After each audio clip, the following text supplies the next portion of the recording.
First off, I agree with everything that has been said, and without being facetious and being quite honest, I really think that if the Pope had wanted to get it right, rather than using the sources he did for information and for solutions, he should have talked directly to some of the victims in Ireland. He should have had Mary Collins over there, because what she has had to say this morning shows brilliant insight, sensitive insight into the whole situation. I believe that the recipe for disaster was outlined in the first paragraph of the Pope's letter, when he stated that his source of information were the bishops of Ireland itself, and the collaborators for the solutions were the leaders of the Vatican Curia. In other words, this was the cause of the problem, not the solution.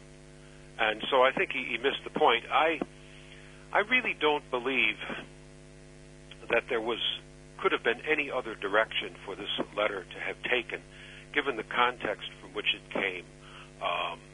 This problem is a profoundly complex, deep problem with the institution itself, and they, with a bunch of words in a letter, will have no effect on those who need healing, who need to be welcomed back into the human race, in a sense, from the ostracization that they have felt from being sexually abused by those whom they trusted the most. So, but it also seems to really reflect a complete disconnection from modern society, that whoever drew up the letter with the Pope, that they're so out of touch, they don't seem to understand what people really want to hear from them. And this is at a time when the Church is in major crisis, especially in Europe. Certainly, its future is in crisis.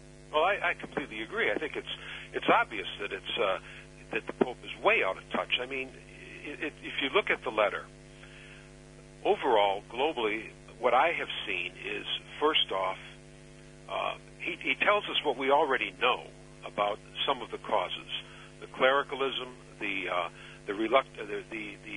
refusal of the bishops to do the right thing. But then it goes into la-la land when he's talking about canon law. I'm a canon lawyer. I've been one for 30 years. Yes. Canon law is useless. It serves the bishops and the popes. That's it. Canon law, and invoking it now as a source of help for this is bizarre. It has been useless in the past, and even now, in our country and in yours, they've had these tribunals trying the accused priests. They're still blanketed in secrecy. They take forever. No one really knows what's going on. And they're, it's far too little, far too late.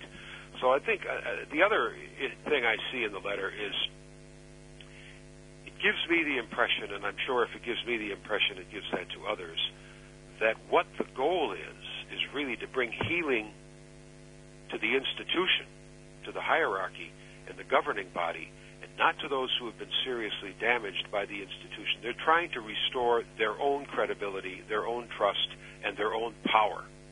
And that is simply not going to happen. The end of the letter, where he talks about his solutions, yes, this is completely bizarre. Talking about, he's telling the Irish people to do penance and to go to church and to fast and pray for the sins of the Irish church. That's not their problem. They're not the cause of this. It's the hierarchy, period. And just getting back to canon law, Thomas Doyle, you say that it's useless. Now, actually, Newell from Wicklow has sent in a question here. Does canon law supersede national law? Well, of course, in theory, it shouldn't supersede state law, but in reality, that seems to have happened. It's like saying Sharia law should supersede state law. Well, he's right. I mean, certainly there's no way that an internal church set of regulations, which is what canon law is, supersedes the civil law. Molesting and raping children is a crime, period. And those who commit the crime need to be prosecuted in the civil courts. And those who enable the crime to happen, who hide the criminals, also commit a crime and need to be prosecuted. Everybody who has said that the Pope, I'm sure, intentionally bypassed the main source of the problem, which is the guilt of the hierarchy, was right on target, because that's the issue that should have been attached. But it won't be, because the hierarchy in a monarchy such as what we have in the Catholic Church is going to protect itself, period. Canon law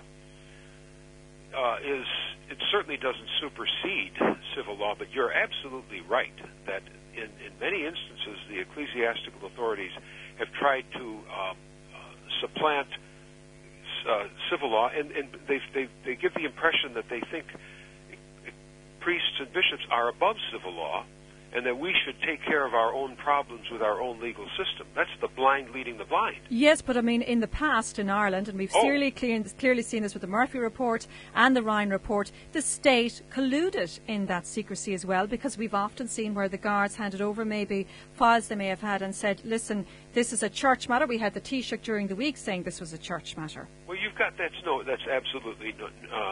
absolutely true, and it's not just in Ireland. That's been going on in other countries in the United States as well.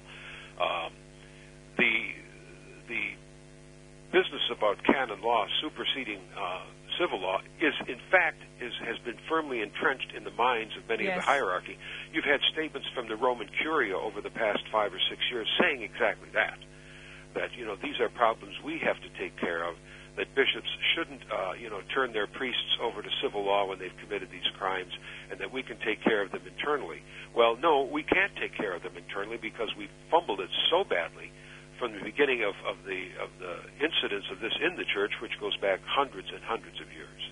Well, I don't see, the value of the letter, if there is a value, is probably clear-cut evidence that no matter how well-intentioned Pope Benedict is, he's a creature of the system, he's part of this ecclesiastical monarchy, and they are unable to look at the world for what it is and are still obsessed with their own power and their own